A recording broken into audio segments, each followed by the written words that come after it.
Esta tarde tenemos el gran placer de contar entre nosotros con Reyes Mate, que es uno de los más destacados pensadores en español y en España de la actualidad. El ciclo Pensar en Español, como me recordaba ahora mismo el propio Reyes, es una larga tradición de esta casa. Empezamos, me decía, como en el año 98 aproximadamente, por lo que una vez más es un verdadero placer poder retomar esta iniciativa aquí en Casa América, y por esta razón te doy muy cordialmente la bienvenida, Reyes. Aunque para muchos será muy conocido, voy a hacer una muy breve reseña de uno de los grandes filósofos iberoamericanos, doctorado en filosofía en Münster, Alemania, profesor de investigación del Centro Superior de Investigaciones Científicas en el Instituto de Filosofía. En 2009 fue Premio Nacional de Literatura y Ensayo por la obra La herencia del olvido, y entre sus más destacadas obras, La razón de los vencidos, Memoria de Occidente, La filosofía después del Holocausto, Auschwitz, Autoridad moral y política, Medianoche en la historia, Comentario a las tesis de Benjamin sobre el concepto de historia, Tratado de la injusticia. Es articulista habitual en El País, en El Periódico de Cataluña y en El Norte de Castilla. Reyes, te doy la bienvenida a esta tu casa y te cedo la palabra. No hace falta que conteste nada. Muchas gracias, Rodrigo, director de Tribuna de Casa de América. Me alegra mucho que podamos reanudar esta larga conversación que hemos tenido en esta casa sobre el pensar en español. Eso surgió aquí en un encuentro por aquellos años, no sé exactamente si fue en 97 o 98, y desde entonces se ha mantenido esta preocupación y esta pregunta: ¿qué significa pensar en español?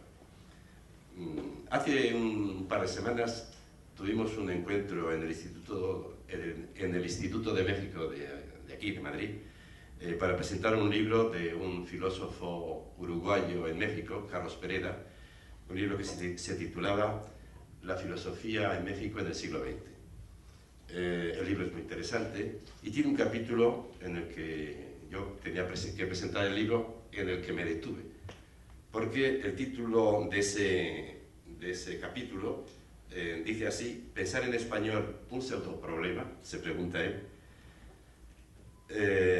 Y me parece que vale la pena presentar su análisis, porque eso va a ayudar a que entremos en la profundidad de la pregunta. Decía Carlos Pereda: pensar en español es una perogrullada, porque todo el mundo piensa en la lengua que habla, evidentemente. Y si no se dice más, pensar en español es una cosa vulgar y desde luego inevitable. Claro, los problemas empiezan, decía él, cuando uno tiene en cuenta que la comunidad internacional de pensamiento lo hace preferentemente en inglés. Ahí empiezan los problemas. Porque si estamos obligados a comunicarnos en inglés, los que se expresen en castellano van a tener problemas. Y puede dar eso origen a un complejo de inferioridad. De alguna manera, si tenemos que expresarnos en una lengua que no es la nuestra, tenemos que jugar en campo contrario, y en esa situación, dice él, es muy fácil buscarse la excusa del pensar en español. Es decir, es muy fácil echar en cara a esos que dominan el club y que se expresan en inglés. Es muy fácil echarles en cara que se les escapa algo sustancial, misterioso, que tiene en propiedad la lengua española. Y en ese caso, pensar en español sería una pataleta. Entonces, Carlos Pereda, que es un pensador inteligente, entiende que hay que atajar el problema enseguida y hay que decir las cosas claras. Y eso significa denunciar los vicios fundamentales del pensar en español, que podemos encontrar en la mayoría de los escritos en castellano o en español. ¿Y qué vicios son esos? Él apuntaba 3. En primer lugar, dice él, el fervor sucursalero. Somos una filosofía, somos un pensamiento dependiente, y eso es así. Somos un pensamiento dependiente. Y eso nos hace seguir la moda, imitar, depender.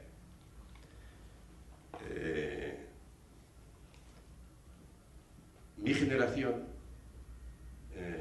que para sacudirse la caspa de la España nacional católica pudo, o se iba si podía, al extranjero, pues ha producido una cantidad de pensadores que de hecho no han vuelto nunca, aunque hayan vuelto.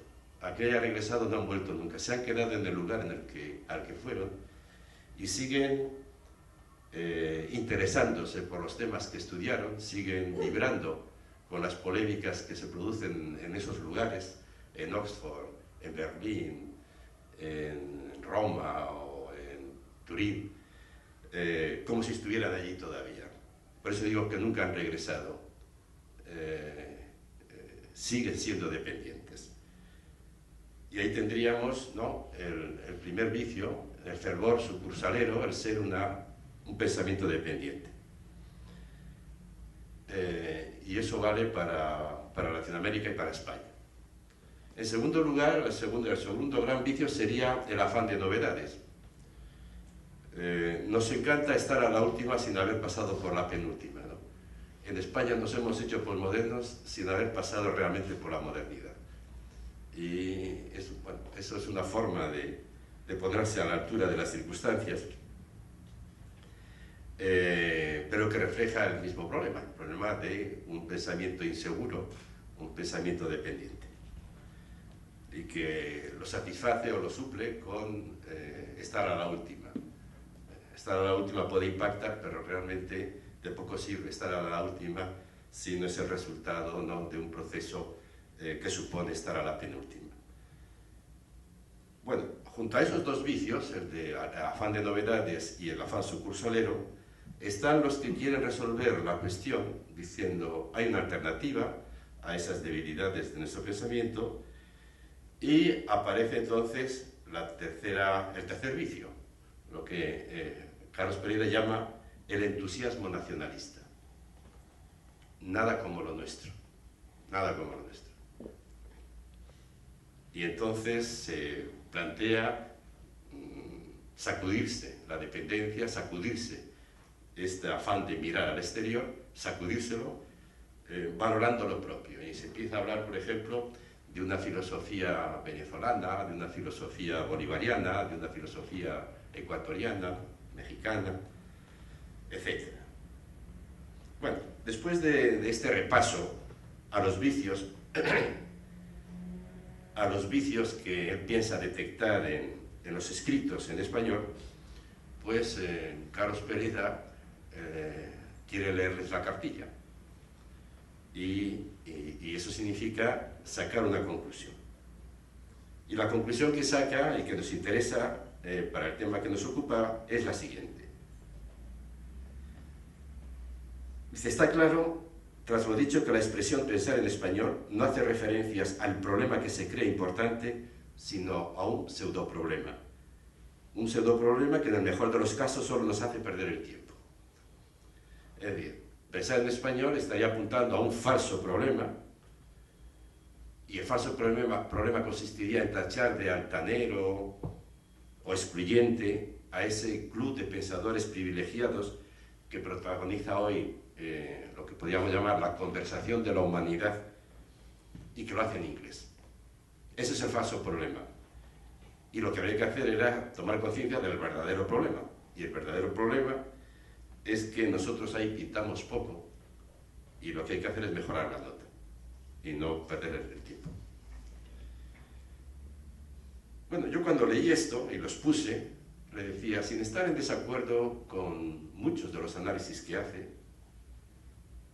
pues no podía por menos de manifestar mi desacuerdo con la totalidad de la tesis, ¿no? Y que el análisis que él hacía, la conclusión que él sacaba, no tenía absolutamente nada que ver con lo que entendemos por pensar en español los que planteamos pensar en español. Yo de alguna manera me sentía aludido porque hace años publiqué un libro en francés que se llama así, Penser en español, y que por ahí circula. Y como decíamos al principio, pues aquí organizamos una serie de encuentros bajo ese rótulo, Pensar en español. Dedicamos un número de la revista de Occidente a Pensar en español, y ahí está publicado. Y también otro número de la revista Arbor, monográfico, dedicado a pensar en español. Los que estamos interesados por esa pregunta no nos sentíamos reflejados en absoluto en ese análisis, y por eso me parece importante retomar el tema. ¿Qué entendemos entonces por pensar en español los que nos planteamos pensar en español?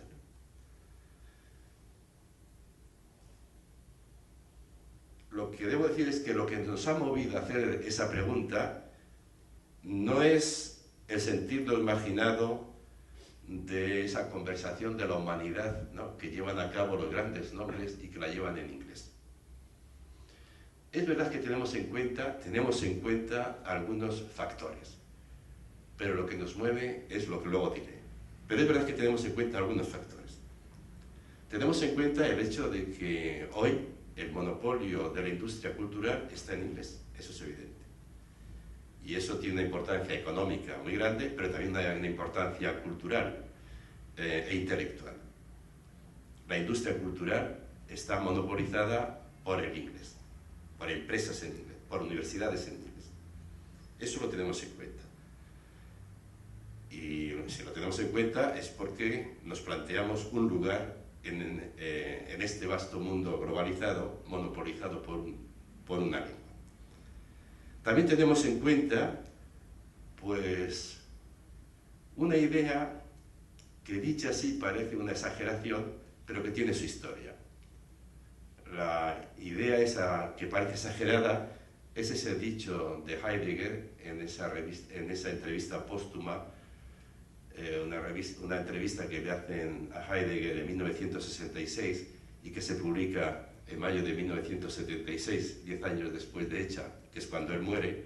Él había pedido que no se publicara antes, y su razón tenía, por las cosas que decía, y una de las cosas sorprendentes que dice, es que pensar solamente se puede hacer en griego y en alemán. Y los demás que hagan otra cosa, pero pensar en griego o en alemán. Lo dice en esa entrevista.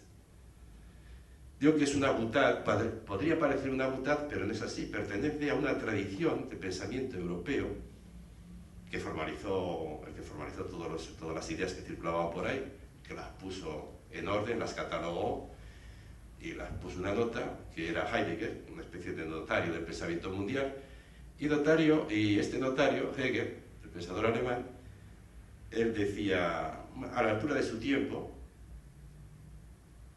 dice, el espíritu del mundo, el Weltgeist, que es una especie de, podríamos traducirlo por la punta de lanza del progreso de la humanidad. Pues decía, la punta de lanza del progreso de la humanidad es centroeuropea. 2 puntos, germánica y protestante. Germánica y protestante. Y Heidegger se inscribe en esa tradición, que es también la de Max Weber, que piensan que el pensamiento moderno, la racionalidad moderna, no solamente la económica, todo tipo de racionalidad, tiene como núcleo fundamental entre Europa el pensamiento protestante y germánico. Bueno, pues eso también lo tenemos en cuenta, porque aunque sea una tesis dominante dentro del mundo del pensamiento, es una tesis más que discutible. Y también tenemos en cuenta la interiorización que hemos hecho los españoles, por ejemplo, de esa tesis. Aunque la presentemos de una manera más presentable, digamos. Por ejemplo, Unamuno Unamuno decía, pensar no se nos da bien. Nosotros, en la filosofía no se nos da bien. Nosotros pensamos con la literatura y con el arte. Es una forma de dar razón a Heidegger. La filosofía no se nos da bien. Bueno, sí, hacemos cosas interesantes en literatura y en arte. Todo eso lo tenemos en cuenta. Pero no es eso lo que nos ha movido a pensar en español, sino lo que nos mueve a pensar en español es esto otro. Algo tan sencillo como que pensamos en nuestra lengua y nuestra lengua es el español. Y eso no es una perogrullada. Eso no va de eso. ¿Por qué? Porque cuando decimos eso estamos diciendo que el español es una Weltsprache, como dirían los alemanes, una lengua, un idioma universal, potente. Es una Weltsprache que, con una larga historia y con una gran potencia, que alberga, esto es muy importante, experiencias distintas y enfrentadas de la misma historia. Toda lengua es como una esponja en la que cristalizan las experiencias de los pueblos que las hablan. Y eso ha ocurrido con el castellano, con el español. Es un lugar en el que están recogidas las experiencias que han hablado los pueblos, que han hecho los pueblos que la han hablado, la lengua. Unas experiencias, como digo, en buena parte son experiencias de una historia común, pero desde lugares diferentes y enfrentados. El español ha sido la lengua del imperio, evidentemente, ¿no? Cuando Nebrija lleva a Isabel la Católica la primera gramática en castellano y se la presenta como un gran don, un gran trabajo, la reina castellana se encoge de hombros y le dice: ¿y para qué quiero yo esto si yo ya sé hablar castellano? Y Nebrija le responde: señora, la lengua es el instrumento que acompaña siempre al imperio. La lengua, sin un imperio, no se construye sin una lengua común. Y yo le estoy dando a usted el instrumento para un imperio. La lengua, el castellano ha sido la lengua del imperio, de los dominadores y también de los dominados. Han hablado los pueblos dominados, en ellas han escrito y pensado los incas Garcilaso que en el mundo han sido. Entonces, lo que reivindicamos al decir pensar en español es una razón que se haga cargo de la riqueza del lenguaje.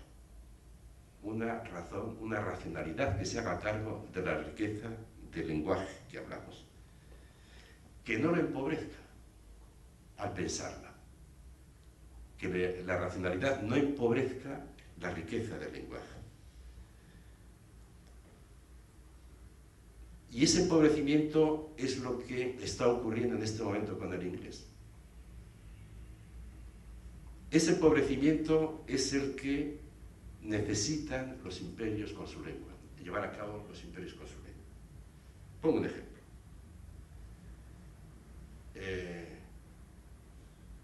Luego volveré sobre él, pero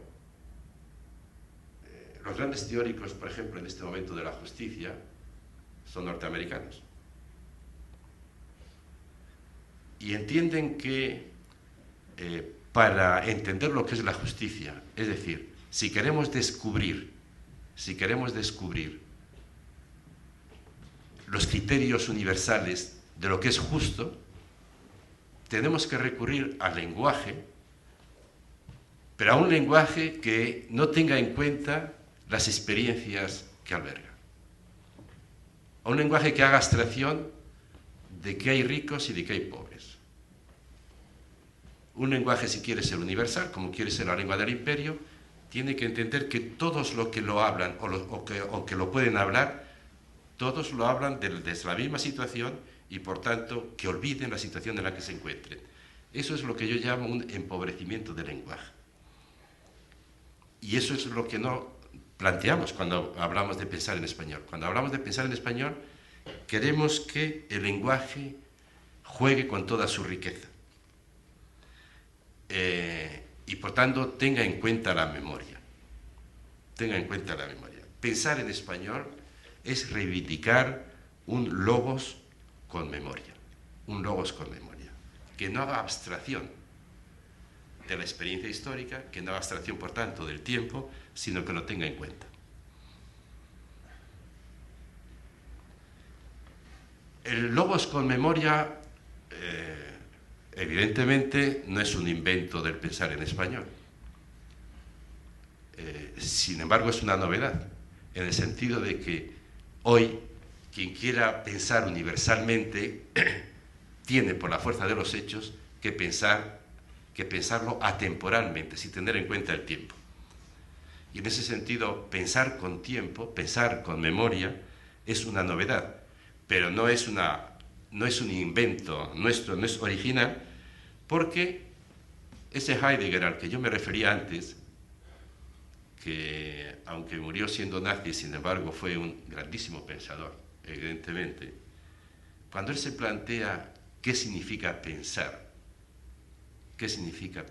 was heißt denken, cuando ese presidente, él acaba diciendo, si queremos entender lo que significa pensar, dice él, tenemos que como desentrañar el significado de una palabra arcaica alemana que él resucita, una palabra que no se usa, pero que es muy significativa.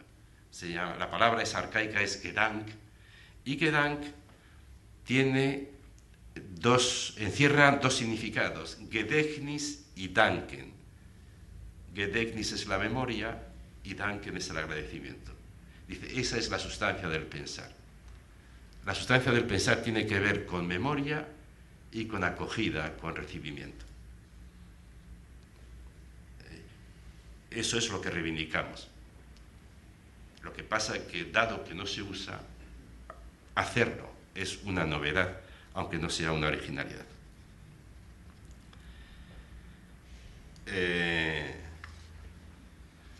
Naturalmente que esto, del pensar en español, teniendo en cuenta la memoria,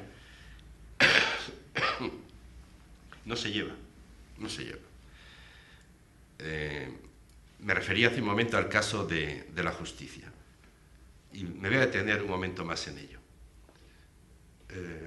Como decía, uno si se pasea por nuestro mundo hablante, por Iberoamérica, se encontrará que en la pequeña universidad perdida de Barranquilla, como la Universidad de Buenos Aires, o la de la UNAM de México, o la Universidad de Chile,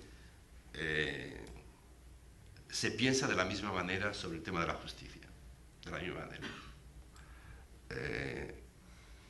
Hay un par de autores que vertebran esa industria cultural en lo referido a un tema tan fundamental para la vida política y moral de los pueblos como es la justicia, que son los que están conformando las mentalidades de los estudiantes, como han conformado en el pasado la mentalidad de los profesores. Esos dos autores son, grosso modo, Rawls y Habermas. Para los filósofos que hay en la sala, no les es ninguna sorpresa lo que acabo de decir. Y estos autores, respetabilísimos, importantísimos, en el fondo plantean una teoría de la justicia que es una profunda impostura. Porque nos dicen que en este mundo pluricultural en el que nos encontramos, una teoría de la justicia que valga la pena tiene que ser una teoría que sea aceptable por todos, que llegue a un planteamiento de la justicia que todos, independientemente de la religión, del pasado, de la sensibilidad que tengan, independientemente de eso, pueda ser compartida. Esas tesis pueden ser compartidas. Y para que esa teoría alcance esa universalidad, pueda ser compartida, es necesario que esa teoría de la justicia, esa respuesta a la pregunta ¿en qué consiste ser justo?, pues sea el resultado, dicen ellos, de una conversación universal, el resultado de un diálogo. Claro, para que el diálogo lleve a algún sitio, entienden ellos, todo el mundo tiene que ponerse en situación de diálogo, tiene que liberarse de algunos impedimentos. Y el impedimento es que cada cual pretenda llevar al diálogo su experiencia, dicen ellos, sus intereses. No. Hay que hacer abstracción de los propios intereses, hay que hacer abstracción de la propia situación. Y por eso Rawls, este filósofo, habla de un velo, hay que ponerse un velo, el velo de la ignorancia de ellos. Un velo para significar que no vamos a tener en cuenta nuestros intereses. Vamos a pensar lo que es justo o injusto sin pensar en lo que nos conviene, personalmente. Eso dice uno, y el otro, Habermas, lo que dice es que todos tenemos que ponernos en situación simétrica de diálogo. Todos tenemos que sentarnos a la mesa con el mismo traje. Y eso significa olvidarnos de quiénes somos. Claro. Y esto que yo simplifico, pero que se puede explicar en 5.000 páginas y da lugar a 20 volúmenes, esto es lo que se enseña. Y digo que es una impostura y tiene una trampa, porque lo que se quiere decir es que el rico no piense, a la hora de plantearse la justicia, que es rico, y el pobre, que es pobre. Y eso está muy bien para el rico, pero eso está muy mal para el pobre. Porque la justicia, desde Aristóteles, ha sido la respuesta a la injusticia. Y querer hacer abstracción de la injusticia para plantearse criterios de justicia, eso es una trampa dialéctica. Y por eso, si queremos plantearnos con rigor el tema de la justicia en países con profundas desigualdades, lo que tenemos que es tener en cuenta precisamente el origen de las desigualdades y no hacer abstracción de las desigualdades. Este Rawls, que es muy famoso, pero que lógicamente es un ideólogo de los intereses norteamericanos, pues este Rawls lo que dice es que las desigualdades en el mundo hay que verlas como los ríos y las montañas, son cosas del azar. No hay que preguntarse por causas humanas, porque si nos preguntamos por las causas de las desigualdades, podríamos llegar a la conclusión de que las desigualdades son injusticias y eso haría imposible su teoría de la justicia. Digo pues que pensar en español es un planteamiento muy ambicioso, porque lleva a revisar muchas de las teorías sobre el bien y el mal, sobre la ética o sobre la política, muchas de las teorías dominantes que son, de hecho, como se decía en mi juventud, ideologías del poder dominante. Si queremos entender realmente lo que significa la memoria del logos, la memoria del pensar, no veo mejor forma de explicarlos que recurriendo a la literatura. Es verdad que a la literatura castellana o en español. Porque aunque criticaba al principio a Unamuno cuando decía que suplíamos nuestra incapacidad para la filosofía con grandes literatos, lo cierto es que hay grandes literatos en español, eso es evidente. Y uno de ellos es Gabriel García Márquez. Yo me he ocupado mucho del tema de la memoria. He estudiado autores alemanes especializados en este tema, como Theodor Adorno o Walter Benjamin, pero en ningún sitio he encontrado tan claramente expuesto lo que significa en el fondo la memoria como leyendo 100 años de soledad. 100 años de soledad. En 100 años de soledad, como recordaréis, se cuenta la historia de Macondo. La historia de Macondo. Y la historia de la gente de Macondo es la historia del Nuevo Mundo.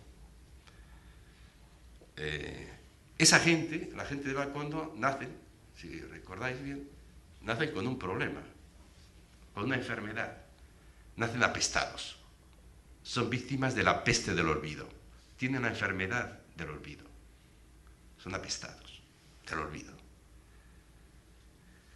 Y son apestados, nacen con la enfermedad del olvido, vamos viendo poco a poco, porque, según nos va abriendo el camino el narrador, porque los que han llegado de Europa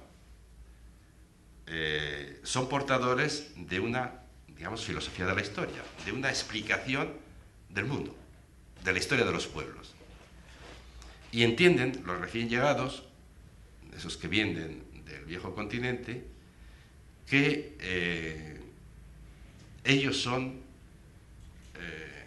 como decía antes, la punta de lanza del progreso. Ellos representan el Weltgeist. Ellos representan el progreso de la humanidad. Entonces llegan con la invitación que hacen a los pueblos en los que se encuentran, a los pueblos que encuentran, la invitación de, por las buenas o por las malas, de integrarse en la historia, de ponerse en la estela del progreso. Y eso significa tener la posibilidad de ser nuevo mundo, pero al precio de negar como por irrelevante su mundo anterior. El precio del ingreso en la historia es la negación de sus raíces. Y esa es la peste del olvido. Ese es el problema que tienen los que nacen de Macondo. Y de ahí que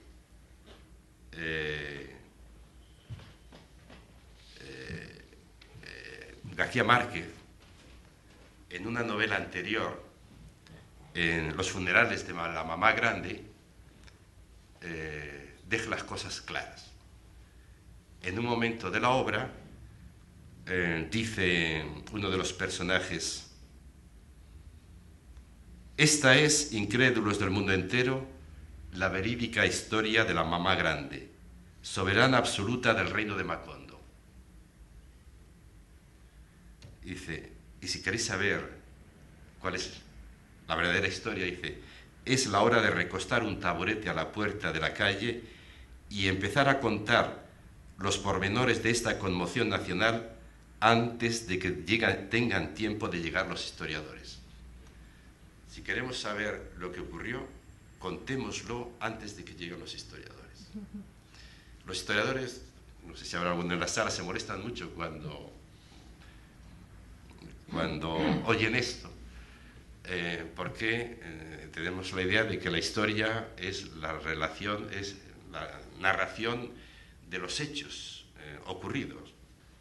Y por tanto, nada como la historia, nada como fiarse de la historia para tener idea exacta de lo que ha ocurrido.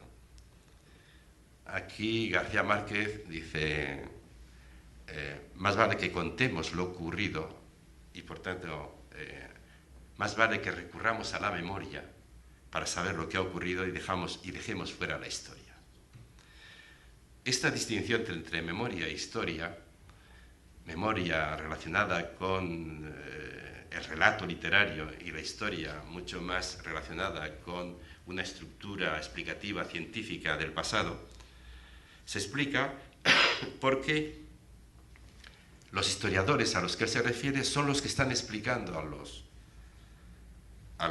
recién encontrados, ¿no? Esa concepción del mundo según la cual el progreso le pertenece a Europa y ellos que se encuentran en la prehistoria porque no han tenido conocimiento de ese desarrollo, ellos que se encuentran en la prehistoria solamente pueden formar parte de la historia si niegan su pasado, si entienden realmente que la prehistoria no es la historia. Fijaros bien que lo que García Márquez está reivindicando no es lo indígena, sino el valor semántico del sufrimiento.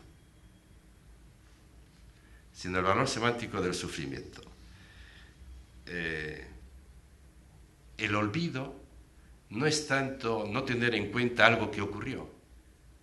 El olvido es no dar significación semántica, es no dar importancia al sufrimiento del pueblo oprimido. Y para no darle importancia hay que declarar que todo lo que tiene que ver con su sometimiento a la historia, a los historiadores, a los que representan a los historiadores, ese sufrimiento es irrelevante. Es el precio que hay que pagar para entrar en la historia. Por eso digo que lo que está reivindicando García Márquez es el valor histórico de la prehistoria, es la importancia que tienen esas raíces olvidadas, y en el fondo lo que está reivindicando es la importancia que tiene el sufrimiento para la construcción de la historia. Esto es una forma de expresar lo que decimos los que defendemos esta tesis de pensar en español, que pensar en español es tomar en cuenta todas las experiencias recogidas en nuestra lengua, y aflorarlas y ponerlas a discutir. Todavía voy a poner otro ejemplo en la misma dirección, y este se refiere a las casas, lo que llamo el gesto intelectual de las casas.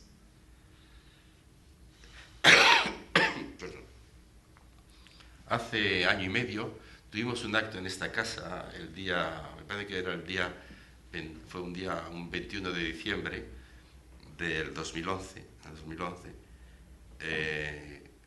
porque era el aniversario, el 5º centenario del sermón de Montesinos.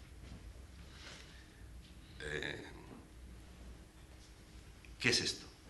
Montesinos era un fraile dominico que sale, no fue en el 12, que sale de Ávila con otros cuantos en el 1511, y van a la Española, 1511. Llegan a la Española con la idea de misionar a aquella gente, pero también de informarse de lo que ocurre. Iban con libros, dicen los historiadores, iban con libros. Y lo que observan es lo que observan. Entonces, después de un tiempo de observación, deciden que hay que denunciar la situación. Y entonces, en un famoso sermón, en el cuarto domingo de Adviento, ante el hijo de Colón, que era el responsable político, digamos, de la isla, y demás autoridades militares españolas, este buen fraile, Montesinos, denuncia la situación en unos términos durísimos que acaban, ¿no?, su prédica con una pregunta que ha tenido historia. La pregunta era: ¿acaso estos no son hombres? ¿Acaso estos no son hombres? Digo que es una pregunta que ha tenido historia porque Primo Levi, el superviviente del Holocausto, también escribe sus libros de memorias casi con las mismas palabras: si esto es un hombre, ¿no? Colón se indigna ante lo oído, llama capítulo después de misa al fraile, al prior, y le dice: usted va a decir a los frailes que esto no es de recibo, y por tanto tiene una semana para pensárselo, y vamos a venir el domingo y queremos oír una rectificación en toda regla de lo que se ha dicho, y por tanto una justificación de nuestra presencia. Entonces los frailes en esa semana se reúnen y deciden no solamente apoyar a Montesinos, sino redactar un escrito firmado por todos, que eso sí, va a volver a leer Montesinos, que por lo visto tenía buena voz. Y efectivamente, vuelve a oír Colón y demás responsables la misma denuncia. Luego la denuncia tuvo mucha secuencia, pero lo que me interesa llamar la atención es que, quien cuenta esta historia es Bartolomé de las Casas. Bartolomé de las Casas en ese momento no estaba allí, estaba cerca, estaba en Cuba, pero era un cura encomendero. Es decir, era un cura que caía en los vicios que denunciaba precisamente el fraile Montesinos. Y las Casas cuentan cómo ese sermón le convirtió, de hecho se convirtió. Aunque era cura, se convirtió, se hizo dominico, y pasó toda la vida de Bartolomé de las Casas fue un comentario en el fondo a esta pregunta, un intento de responder a esta pregunta: ¿acaso no son hombres? Volvemos a encontrar a Bartolomé de las Casas 50 años después, 40 años después, en 1505, en Valladolid, en la famosa controversia de Valladolid. La controversia de Valladolid es una cosa llamativa. El emperador Carlos V tiene mala conciencia, está preocupado por los informes que llegan y quiere que le aclaren, en fin, la sabiduría, pide a los sabios de su tiempo que le aclaren si la presencia española en América está justificada, sí o no. Y hay alguna carta en la que él llega a decir que si le convence de que no está justificada, está dispuesta a llamar las tropas y acabar con la aventura. Bueno, y se produce el debate, la polémica o la controversia de Valladolid entre dos oponentes. Uno es Ginés de Sepúlveda, que es un humanista, un hombre moderno, el humanista representa al moderno, y luego Bartolomé de las Casas, que es más bien un antiguo, es verdad que pasó por Salamanca, por la escuela de Salamanca, pero que defiende la teología medieval. Y se encuentra frente a frente, y un repaso a las actas de esa controversia pues revela que le iba bien a las Casas, iba ganando las Casas. Es decir, las Casas iba desmontando los argumentos de su adversario que trataban de justificar la presencia de España en aquellas tierras, ¿no? La presencia violenta. Y entonces él demuestra cómo ni el Papa ni los príncipes tienen autoridad suficiente para imponerse por la violencia de esos lugares. No, le va bien a las Casas hasta que en un momento determinado su oponente se saca un as de la manga que deja a las Casas cao. Y ese as es el argumento de los sacrificios humanos. Esos eran palabras mayores. Por lo que aquello significó, yo me imagino que hablar entonces de sacrificios humanos era como hablar hoy de crímenes contra la humanidad, ¿no? Era ese tipo de situaciones que obligaban no solamente al Papa, sino a los príncipes cristianos a intervenir en contra, ¿no? Para impedirlo. Y entonces las Casas tienen que oír de su adversario. La situación de las Casas en ese momento, digo que es muy complicada porque él ha estado constantemente recurriendo, digamos, a la teología de Salamanca, al saber de su época, que era la escuela de Salamanca, para tumbar a su adversario, para ir minando, digamos, los argumentos de su adversario. Pero en un momento determinado su adversario recurre al saber de Salamanca para que él reconozca lo justo de la presencia española. Entonces digo que las Casas se encuentran ante un dilema, y es, por un lado, aceptar las reglas del juego y entender que la sabiduría de la época, digamos, está a favor de la presencia de los españoles en la isla, en las Américas, o, por un lado eso, mejor dicho, por un lado eso, sabiendo que justificar la presencia de los españoles iba a significar, de hecho, intensificar la injusticia, las masacres, las torturas, la explotación, etc. Entonces tenía que optar entre aceptar las reglas de juego, el saber de Salamanca, o bien ser fiel a su interpretación de los hechos. Y en ese momento es cuando se produce lo que podríamos llamar el gesto intelectual de las Casas. Un gesto intelectual es algo más que una argumentación. Un gesto intelectual es una argumentación, efectivamente, pero en la que se implica uno totalmente, ¿no?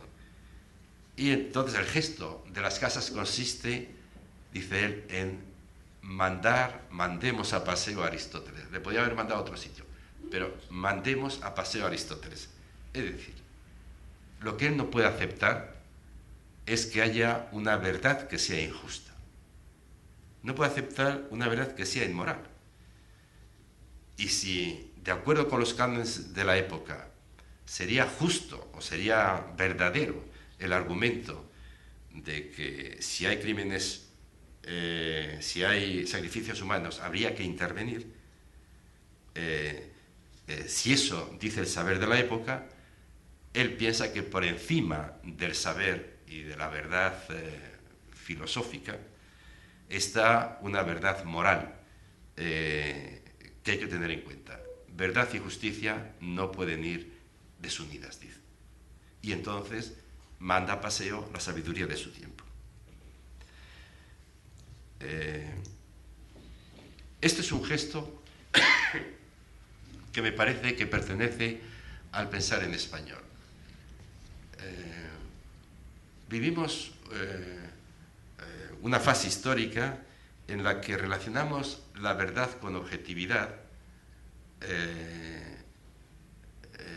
pensando que figuras como el testigo, el testimonio, debilita la verdad porque no son objetivos. Eso tiene mucho que ver con la literatura, por ejemplo, en torno al Holocausto, ¿no? La sospecha de que los testigos no dicen la verdad porque están demasiado implicados en ello. La verdad, si quiere ser una verdad universal, tiene que ser aséptica, tiene que ser objetiva, decimos. Pues esta tradición, que efectivamente tiene una larga historia en Occidente, que está en Descartes y que está en la filosofía moderna, sin embargo me parece que es una teoría más que discutible y que más interesa, yo creo, recuperar otra tradición que liga verdad con libertad, verdad con justicia o verdad con moral.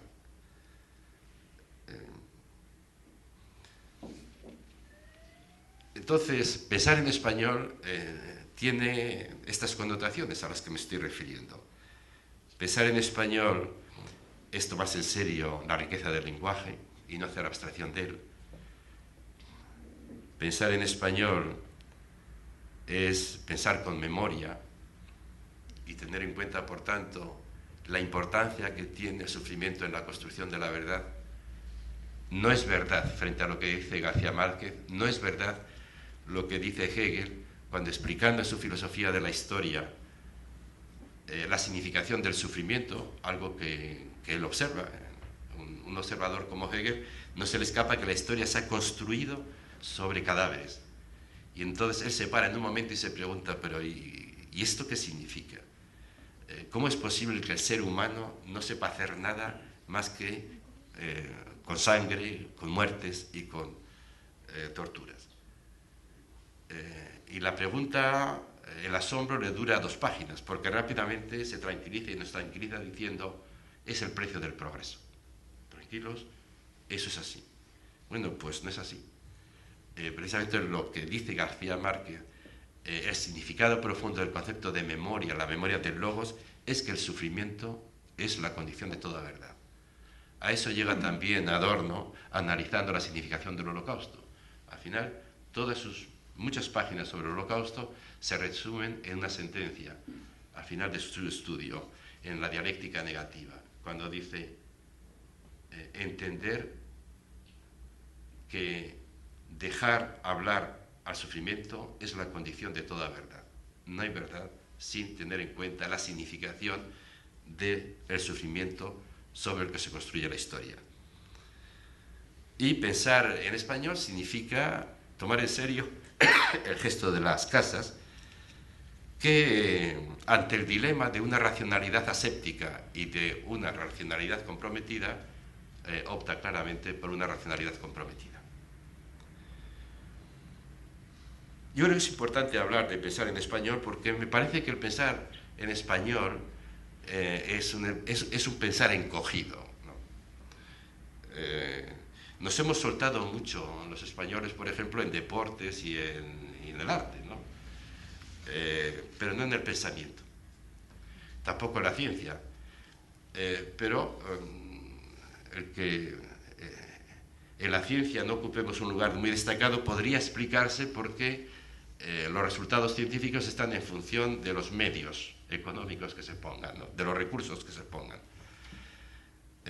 Bueno, podría explicar, pero ¿por qué no nos soltamos en filosofía? ¿Por qué no nos soltamos en el pensamiento? A mí esta es una pregunta que me preocupa, ¿no? Porque para filosofar no hace falta mucho dinero. Una buena biblioteca, papel y lápiz y buenos ojos, ¿no? ¿Por qué, sin embargo, es un pensar tan encogido.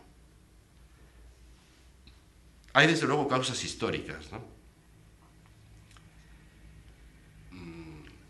La guerra civil significa un antes y un después, ¿no? Si uno se pasea por la residencia de estudiantes se da cuenta de lo que había de potencial cultural en la España, en aquella España de la República, ¿no? Luego vino la guerra civil y el franquismo. Los mejores fueron al exilio o murieron, y aquí pues fue una larga travesía por el desierto, o por aquello que algunos llaman con una pinta de humor el pasar por el tomismo leninismo, ¿no? Se impuso en las universidades españolas un pensamiento anquilosado que cortaba lo que había de prometedor en los pensadores, lo que se llamaba la escuela de la escuela de Madrid o la escuela de Barcelona, un ramillete de pensadores realmente notables de nivel europeo. Hay una causa histórica, pero tampoco esto explica todo. Porque hoy hay muchos países en los que, por ejemplo en Argentina, hay una tradición de un pensamiento a la altura, muy bien formado, en los Estados Unidos, digamos, de buena escuela, ¿no? Que tampoco, sin embargo, es productivo, ¿no? No podemos decir que el pensamiento en nuestros países abra camino, interprete, sea creativo. Habría que buscar, por tanto, una explicación no solamente en la historia, y yo pondría como un par de causas que tiene que ver con esta debilidad del pensar en español. Una de ellas es el descrédito académico de la religión. El descrédito académico de la religión. Puede sonar raro. Ayer había un artículo de Félix de Azúa en el diario El País, donde él decía que el desarrollo de la literatura en Europa se explica por la traducción de la Biblia. La Biblia, al traducirse a las lenguas vernáculas, produce lenguas modernas, produce un tipo determinado de intelectualidad y produce un tipo determinado de literatura. Eso no tuvo lugar en España. Dice que aquí, de alguna manera, lo paliamos con el Quijote, donde algo hay, ¿no? Pero ese despertar de una inteligencia libre, la traducción es libertad. Traduzione, traditore, esa libertad de la traducción es un principio de libertad. Esa experiencia no la ha tenido en España, y él invitaba a pensar en esa idea de la importancia que ha tenido en la construcción de una inteligencia libre la figura de la traducción de la Biblia. Aquí, como la religión siempre ha sido una cosa de los curas y de la Iglesia,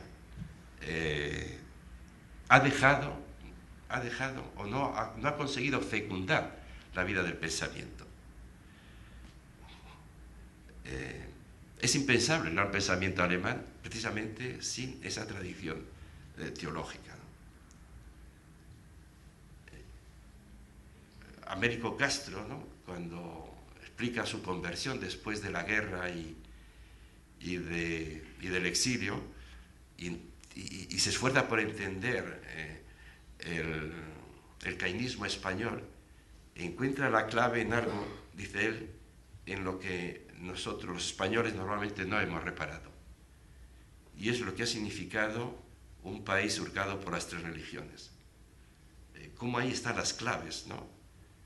Y él no apunta, digamos, a la idílica imagen de la tolerancia, sino al contrario, ¿no?, digamos, a los afanes totalizadores de cada religión.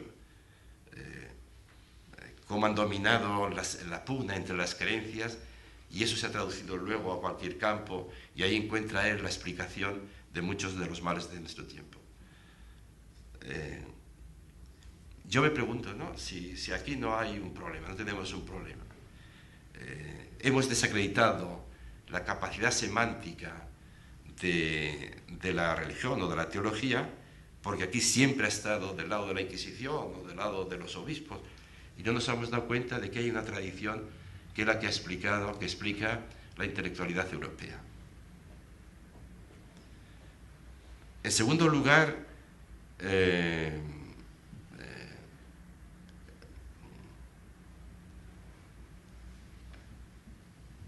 escribir mirando a la calle, ¿no? Hay una forma de hacer libros, uno mirando a la biblioteca y el otro mirando a la calle, ¿no? Nosotros hacemos libros mirando a la biblioteca.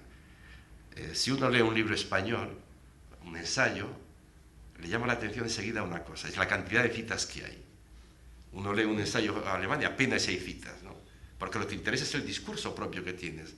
Aquí hay una afirmación y rápidamente necesitamos la muleta de una autoridad que nos apoye, ¿no? Nos falta el desparpajo, ¿no? Nos falta quizá tenga que ver con esa falta de libertad histórica, pero mirar a la calle, dejarnos interpelar, escribir con los ojos abiertos, escribir con los ojos abiertos, escribir con los ojos abiertos. No quería pasar por alto antes, cuando he dicho de pasada que aquí no ha habido traducción de la Biblia. Hubo una, efectivamente, la Biblia del Oso, que es una maravilla, que pudo haber pudo haber significado lo que significó la traducción de Lutero en Alemania, pero el autor tuvo que salir por pies y la Inquisición, digamos, jugó su papel y convirtió la Biblia del Oso en una experiencia irrelevante. Digo, que en ese contexto yo decía que, apuntaba Félix de Azúa, que aquí el sustituto, hemos sustituido esa experiencia por el Quijote. Y es verdad que en el Quijote hay esa constante búsqueda de la libertad y esa denuncia de ese poder totalitario de las creencias que pesa sobre la vida cultural como una losa. Y me refiero a una anécdota que vais a entender enseguida. Es el capítulo 8 del Quijote, ¿no? En el capítulo 8 se cuenta la historia esta del molino de viento. Y acaba la historia y el Quijote, Don Quijote, pues molido a palos por los golpes de las aspas del molino, y cuando ya se repone un poco ve a lo lejos un carromato donde vienen unas damas con un caballero. Él piensa que el caballero es su carcelero y que las damas merecen ser liberadas. Y entonces se lía a porrazos con el vizcaíno, en su afán de liberar a las damas. Lo que sorprende en ese capítulo es que de repente se interrumpe la narración y nos dice el narrador que no puede contar cómo acabó la historia porque le falta texto, que está traduciendo un texto y no tiene la base allí, que no puede contarnos. De repente el lector del Quijote se asombra. Resulta que ese famoso libro es la traducción de un texto. Y así acaba el capítulo 8. Y el capítulo 9 dice, hombre, yo no quiero dejar a los lectores sin contarles cómo acaba la historia. Y he oído que en Toledo hay un barrio de mala muerte, de mala fama, donde hay conversos y moriscos, pero donde se trafica con papeles. No con droga, pero con documentos. Entonces, voy a ver si encuentro algo. Y llega a Toledo, cuenta en el capítulo 9 que llega a Toledo, un joven se acerca con un papel que él no puede leer porque está en árabe. Pide que se lo traduzcan y, oh cielos, es el final de la historia. Entonces ahí tomamos conciencia de que el Quijote es la traducción de un texto escrito en árabe y firmado por un tal Cide Hamete Benengeli. El gesto de Cervantes es enorme, ¿no? El gesto de Cervantes es dirigirse al lector que está divirtiéndose y valorando esa historia, diciéndole esto, si quieres entender lo que esto es más que la traducción de un texto, de una lengua que ya ni yo entiendo, de una lengua que ha sido nuestra lengua pero que está prohibida, porque todos los libros han debido ser quemados, y la lengua prohibida, 50 años antes. Ese es el gesto de memoria. Ese es el gesto de memoria. Digamos, el gesto paralelo al de García Márquez, con los de 100 años de soledad, es este de Cervantes, que nos dice: si queréis entender realmente la lengua dominante, la lengua que hablamos, tenéis que tener en cuenta las lenguas vencidas y desaparecidas sobre las que esa lengua está construida. Y eso es pensar con memoria. Entonces ya acabo